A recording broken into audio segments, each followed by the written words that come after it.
Bienvenido, Esteban. Para que te pueda conocer todo el mundo, cuéntales a todo el mundo cuál es tu cargo y en la empresa en la que trabajas. Gracias, Jordi. Pues soy Esteban Sedano, trabajo en PortAventura y soy el director de operaciones del área de hoteles.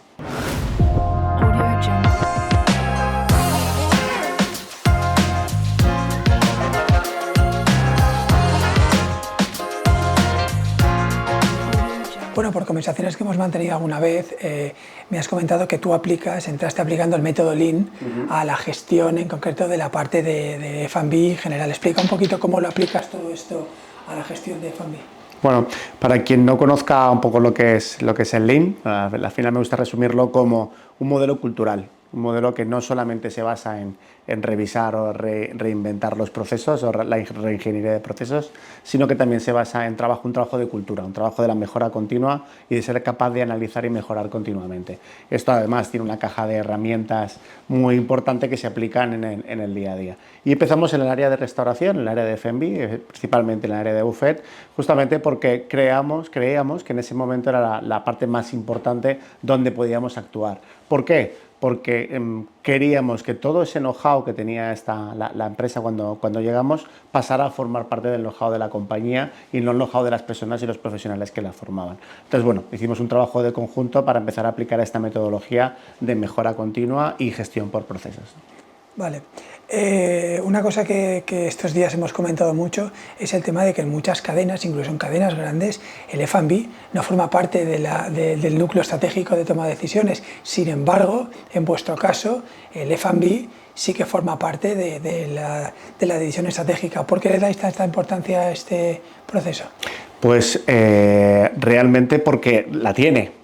¿Y por qué la tiene? Pues porque realmente se ha convertido que los hoteles eran un lugar de destino, un lugar donde dormir, donde disfrutar del destino, donde disfrutar fuera del hotel, y hoy en día eso ha cambiado. Hoy en día la habitación es el lugar donde estar, pero el hotel es la experiencia, parte de la experiencia que quieren vivir. Y parte muy importante de esa experiencia es el área de restauración, porque prácticamente el 50%, si no más del tiempo que dedica un huésped en un hotel, lo dedica en el área de restauración. Y es un huésped que ya además está ya muy experimentado, tiene mucha experiencia, tiene mucho conocimiento y sabe lo que quiere, sabe lo que busca y espera encontrarlo cuando llegue. Por eso hoy podemos decir que la restauración forma parte básica, esencial de la experiencia o de la satisfacción final de un huésped, ¿no? Vale. Antes de llegar a nosotros, es decir, digamos que el final fue decido trabajar con T-Spoon Lab, ¿cuál fue el recorrido de qué necesidades, qué pains tenías y qué proceso mental hiciste hasta llegar a llamar a nuestra puerta? Pues como te decía al principio, lo que buscábamos era poder de alguna manera gestionar desde el área corporativa todo el know-how de la compañía en cuanto a restauración. Además, tener un proceso que nos permitiera facilitar la tarea diaria de los trabajadores y, por otro lugar, también tener previsión, pero previsión en planificación de trabajo, en facilidad para los trabajadores y en control de los costes. Cuando digo costes, hablo de planificación de producción, de mermas, de compras, de stock. Entonces, con esta clara decisión de hacia dónde queríamos apuntar, lo que era importante para nosotros era buscar un partner. Porque en el mercado hay muchas soluciones. Te gustarán más, te gustarán menos, se adaptarán más, se adaptarán menos. Pero al final lo que tienes que buscar es un compañero de viaje. Alguien que entienda tus necesidades, alguien que sepa entenderte cuando le hablas, que hable el mismo lenguaje, que no hablemos dos lenguajes distintos, sino que hablemos el mismo lenguaje, tengamos las mismas necesidades y nos acompañe en este camino. Y durante mucho tiempo estuvimos buscando soluciones hasta que un día, pues nos encontramos por el camino y empezamos a hablar. Y lo que sobre todo sentimos en ese momento fue, tenemos un compañero, vemos que hay un compañero de viaje, alguien que apuesta por desarrollar y trabajar con nosotros en nuestra necesidad y que además tiene el conocimiento para hacerlo, ¿no? Y casi 4 años después, desde que empezamos el camino, puedo afirmar que eso ha sido así y sigue siendo así, ¿no? Realmente encontramos un compañero de viaje, no un proveedor de sistemas, ¿no? De un SaaS, ¿no? Una frase que te oí a ti que me ha gustado mucho, porque creo que explica muy bien un proceso, es que con la herramienta con T-Spoon Lab no es que gestiones después, es que un mes y medio o X tiempo antes o semanas antes de que ocurra algo, tú eres capaz de vaticinar a tu equipo, decir, no, este proceso no lo vamos a hacer porque no es rentable. ¿Puedes poner el ejemplo interesante que me explicaste? Pues mira, al final el proceso se va construyendo poquito a poco. Empiezas primero con sencillamente poner un recetario en un sistema, digitalizarlo, poner una plataforma que te permite estar conectado con nuestro MRP, en este caso tenemos SAP. Esto nos permite tener a tiempo real nuestros artículos, nuestros costes, el precio de cada uno de los platos, y una vez que ponemos esto en el sistema empezamos a generar producción, pero no solamente producción, sino que empezamos a informar en el sistema, oye, ¿cuánto gasto cada día? ¿Cuánto consume cada huésped? Dependiendo de cada ciclo de menú que tenemos. A partir de ahí, ¿qué establecemos? Ingeniería de menús. Sabemos cuáles son nuestros ratios, sabemos cuáles son nuestros costes y sabemos también qué menú funciona mejor y funciona peor en coste, en eficiencia, en necesidad de personal y en satisfacción del huésped. Entonces, ahora lo que nosotros lanzamos es toda la planificación a un mes vista, y a un mes vista, sabiendo el volumen de negocio que vamos a tener, sabemos dónde tenemos los puntos de dolor y lo que requiere un mes antes poder trabajar, decirle, aquí este ciclo, este menú no está cumpliendo expectativas de coste, expectativas de eficiencia, expectativas de rentabilidad. Y a partir de ahí tenemos un mes por adelantado para ponernos a trabajar y decidir cómo rehacer esa reingeniería de menú, o sencillamente cómo redistribuir la presentación de un buffet para conseguir llegar a ese objetivo. O sea, estamos trabajando un mes antes en seguir trabajando esa reingeniería de menú continuamente, ¿no? Estás trabajando con una previsión y entonces esos datos te dicen que con anterioridad ese proceso que ha propuesto, por ejemplo, un jefe de partida o un jefe de cocina no es correcto respecto a la rentabilidad. Correcto. Eso es un salto muy potente. Es un salto muy potente que tiene dos beneficios, o resuelves dos problemas. El primero es que trabajas proactivamente en esa mejora continua que hablábamos al principio de manera de pensar del índice. Dentro de, estás generándote un problema que todavía no tienes, que eso te permite trabajar en un problema y mejorar ese problema. Y en segundo es que al trabajar de manera anticipada no está pagando el peaje de una mala gestión ese huésped que está alojado, ni el siguiente que va a venir. Porque cuando te das cuenta ha pasado que tu rentabilidad no está siendo la que toca, al final empiezas a reajustar. Por lo tanto, pagan dos huéspedes, el que estaba y el que va a venir. De esta manera, ninguno de los dos es perjudicado con este modelo, ¿no? Muy interesante, muy interesante.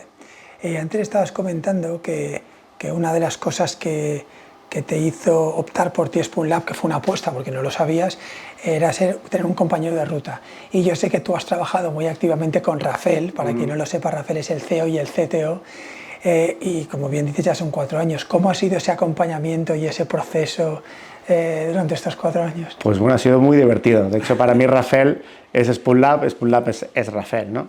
¿Qué ha sido? Pues como te decía, un compañero de viaje, pero un compañero de viaje donde no es ni todo sí ni todo no. Vamos a analizar y vamos a encontrar entre vuestro conocimiento y nuestro conocimiento cuál es la mejor solución. Como os decía al principio, es un partner de viaje.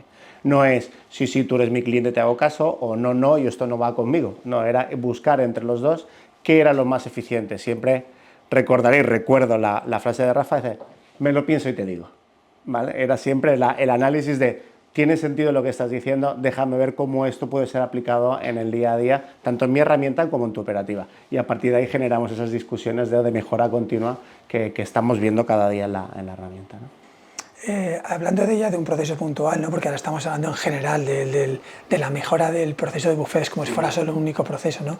Ahora desglosándolo en partes más pequeñitas, cuéntame cómo has percibido desde nada hasta ahora, es decir, de no tener la herramienta, tenerla activa, todo el proceso de gestión de compras, de mantenimiento de stocks, todo ese proceso, cómo ha ido el desarrollo y cómo lo ves ahora. Pues si te doy datos para empezar, antes de hacer un inventario podíamos tardar 4 o 5 horas en un proceso de inventario. Ahora estamos en una media de 45 minutos, 1 hora. Estamos hablando de grandes buffets con una capacidad de 600 personas, es decir, que el volumen que manejan y los espacios de cocina son grandes, y el tiempo que dedicábamos cada día a hacer los pedidos de compra, que podíamos tardar entre hora y media, entre que vas, revisas cámaras, miras más o menos a mano, el chef recalcula en su mente, en su calculadora mental, y luego se sienta y lo hace todo en el sistema. Ahora es darle un botón. Y cuando digo darle un botón es darle un botón, porque como hemos metido la planificación es generar la compra de la producción de mañana, ¿no? Entonces hemos pasado de un montón de tiempo invertido en no valor añadido a que todas las personas que se involucraban en este proceso estén dedicadas al huésped y a su equipo, a sacarle provecho a su equipo, ¿no? En referencia a los stocks, yo creo que esa diferencia entre, por ejemplo, hostelería y hotelería. Veo que en hostelería no se tiene que pensar tanto en stocks de autoabastecimiento porque, vamos, las cantidades no son tan grandes, pero sin embargo en los hoteles sí trabajáis con ese tiempo de stocks de abastecimiento, lo cual muchas veces genera sobrecompra por stocks. ¿Cuál es vuestra situación y cómo ha sido el proceso respecto a ese mantenimiento de stocks, sobre stocks por abastecimiento? Pues mira, lo normal era encontrar en nuestras cámaras aproximadamente unos 6 días de stock, ¿vale?, de rotación de stock, y ahora estamos en 1,5, máximo 2, que no lo podemos mejorar porque es el lead time de entrega del proveedor.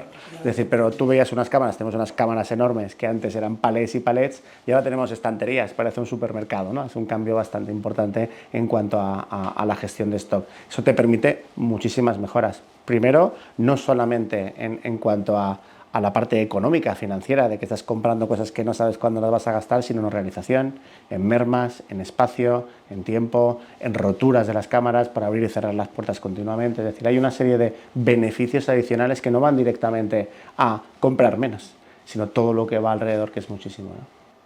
¿Qué valor le das a la información en tiempo real como elemento de toma de decisiones estratégicas correctas? Básico.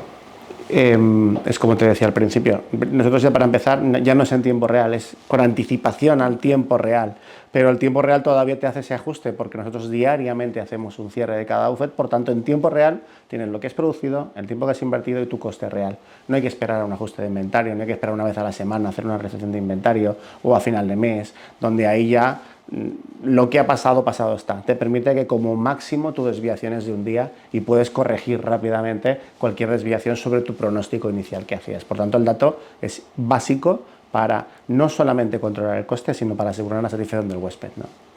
Bueno, y ahora, teniendo en cuenta que yo te considero, bueno, y el sector te considera la Fórmula 1 de la gestión de buffet, es decir, yo creo que eres la vanguardia del mayor representante de cómo gestionar de forma muy correcta y muy eficiente un buffet, a todos estos negocios de hostelería que cada vez nos preguntan más, oye, de verdad, ahora me quiero enfrentar a empezar a gestionar esto de forma profesional porque me doy cuenta que lo puedo convertir en una herramienta de ganancia en vez de pérdida. Evidentemente tienen que empezar de cero. ¿Dónde les aconsejarías que han de poner su foco o inclusive su primer step number one, para empezar a controlar ese proceso? Creo que el orden es primero poner orden, valga la redundancia. Al final es un proceso que es continuo, no podemos esperar en que implementar una herramienta vaya a mejorar nada, si no va acompañado de una estrategia. Es muy importante decir qué esperas obtener de la herramienta y sobre todo de los cambios de los procesos.